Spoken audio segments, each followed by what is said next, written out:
In the last lecture हमने chemical shift के बारे में डिस्कस करा, कैसे शील्डिंग और डीशील्ड, और हम कह सकते हैं जो हमारे इलेक्ट्रॉन्स हैं उनकी सर्कुलेशन से हमारे पास सेकेंडरी मैग्नेटिक फील्ड प्रोड्यूस होता है, जो कि हमारे अप्लाइड मैग्नेटिक फील्ड को अलाइन भी कर सकता है, अपोज भी कर सकता है। उस वजह से हमारे पास जो सिग्नल है प्रोटॉन्स के अप फील्ड या डाउन फील्ड आ जाते हैं। जैसे हमारे प्रोटॉन्स के अराउंड एनवायरनमेंट है, जैसे उसके साथ इलेक्ट्रॉन डोनेटिंग या विड्रॉइंग ग्रुप लगे हुए हैं, उस वजह से हमारा सिग्नल अप फील्ड या डाउन फील्ड आ जाता है।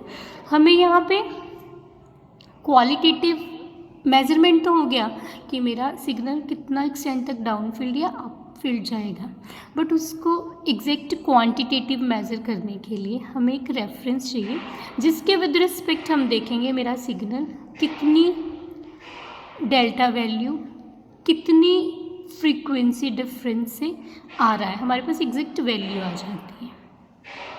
उस केमिकल शिफ्ट को हमने कैसे एक्सप्रेस करा था, जो हमारे पास chemical shift delta PPM scale में हमारे पास फॉर्मूला है, जो भी ऑब्जर्व्ड हमारे पास फ्रीक्वेंसी है हार्ट्स में upon radio frequency of that instrument in hertz. ये यूजली हमारा इंस्ट्रूमेंट मेगा हार्ट्स में होता है, तो हमारे पास जो भी इंस्ट्रूमेंट है सपोज 60 मेगा हार्ट्स है, तो हमारे पास ये वैल्यू 60 × 10⁶ हो गई।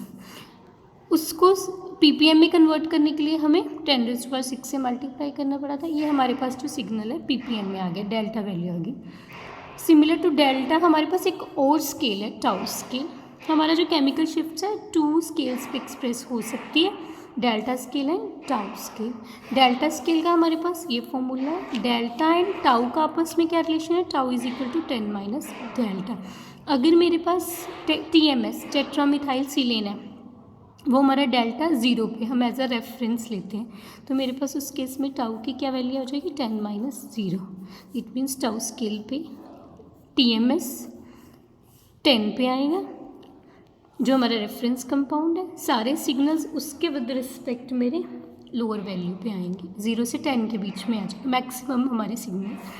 डेल्टा के केस में हमारे पास TMS 0 पे आएगा, और मेरे जो बाकी सारे सिग्नल्स हैं वो उसके विद रिस्पेक्ट हायर वैल्यू 0 से ऊपर 10 तक आ जाएंगे।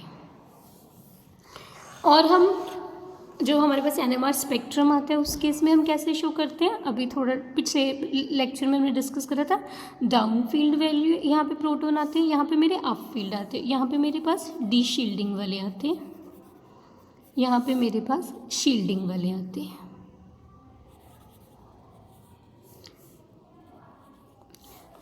यहाँ पे मेरे पास डेल्टा 10 है, यहाँ पे डेल्टा 0 होगी, टाउ इसके ऑपोजिट, यहाँ पे टाउ 10 है और यहाँ पे मेरे पास टाउ 0 हो गया। क्लियर है। अब हम लोगों ने लास्ट वीडियो में डिस्कस करा, जो मेरे एरोमेटिक प्रोटॉन्स हैं वो मेरे डाउन फील्ड आते हैं। हम जो भी ये सारा डिस्कस करें in the form of delta scale करें, जो मैं अप फील्ड डाउन फील्ड की बात कर रही हूँ, तो मैं जर्नल डेल्टा स्केल की बात करती हूँ। इट मीन्स अगर मेरा एरोमेटिक प्रोटॉन डाउन फील्ड है, इस वाले इधर आएगा।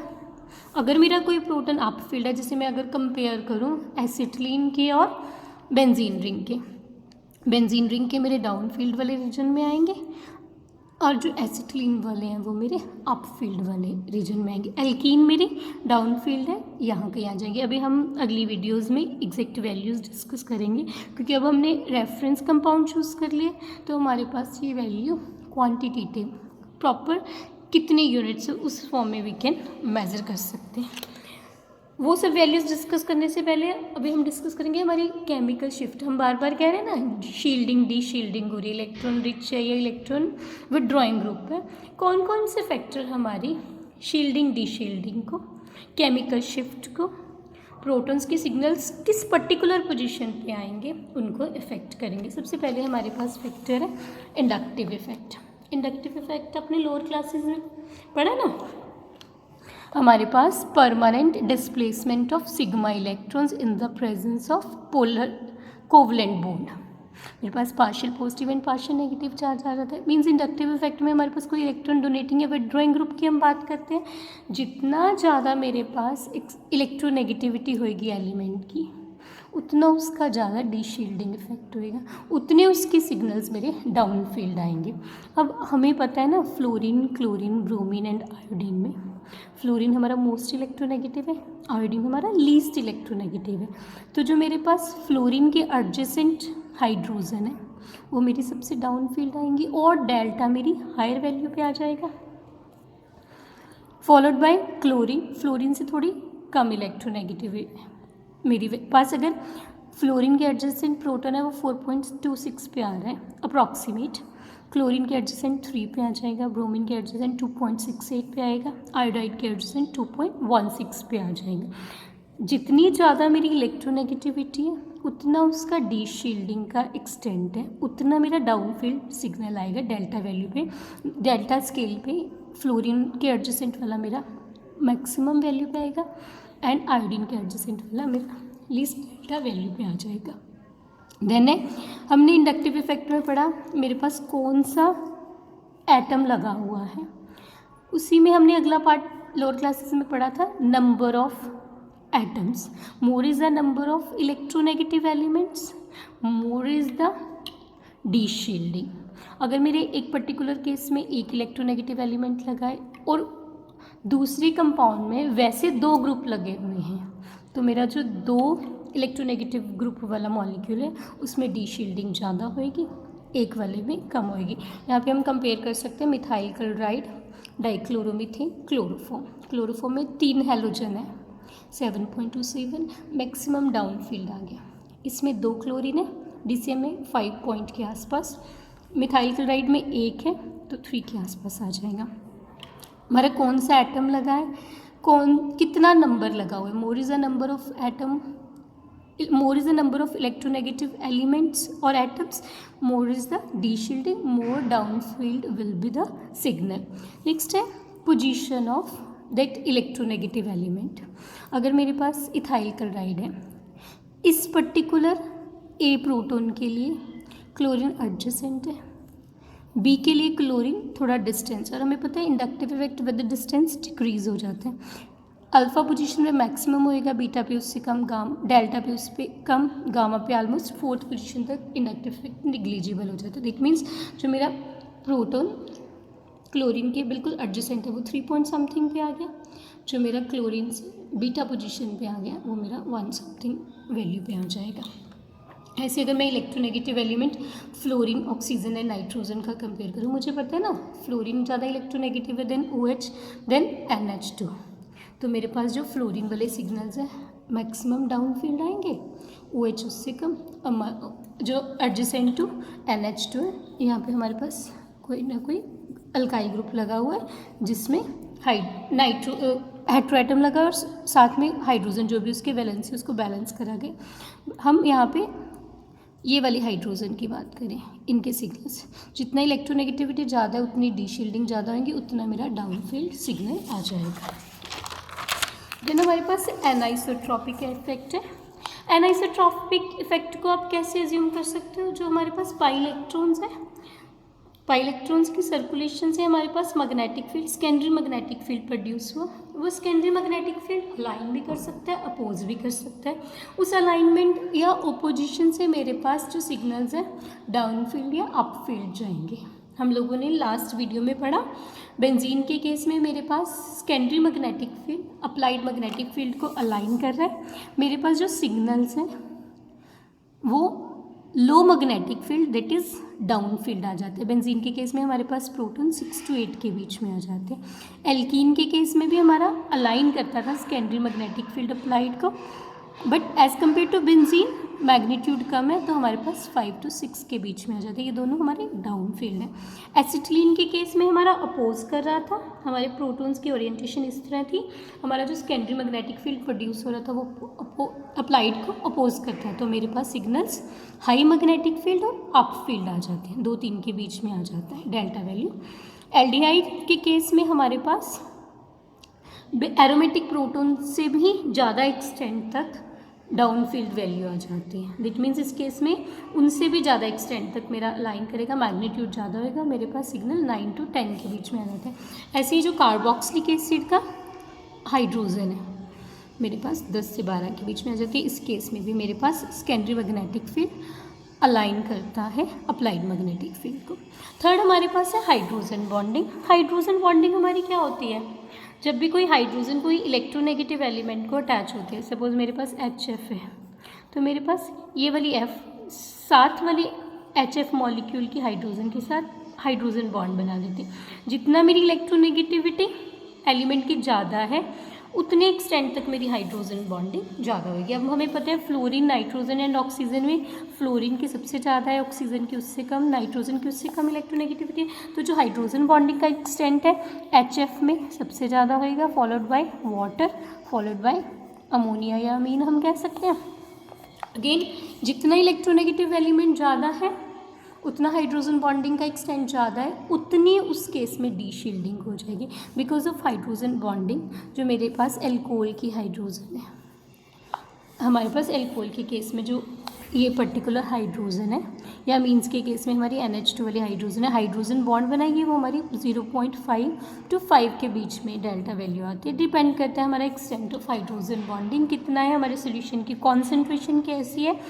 अगर मेरे पास कॉन्सेंट्रेटेड सोल्यूशन है तो मेरे पास हाइड्रोजन बॉन्डिंग का एक्सटेंट ज़्यादा होएगा, मेरे पास डेल्टा वैल्यू मोर आएगी, मीन्स मेरा डाउन फील्ड सिग्नल ज़्यादा आएगा, एक्सटेंट ऑफ जो मेरा डाउन फील्ड है डी शील्डिंग है ज़्यादा आएगा। बट अगर मेरे पास डाइल्यूट सोल्यूशन है, कभी कभी हमारा सोल्यूशन इतना डाइल्यूट होता है कि उस केस में हमारे पास हाइड्रोजन बॉन्डिंग होती ही नहीं है, तो उस केस में हमारे पास लो डेल्टा वैल्यू आ जाएगी, मेरे पास अप फील्ड सिग्नल आ जाएगा और मैं कह दूँगी मेरा जो हाइड्रोजन है शील्डेड है।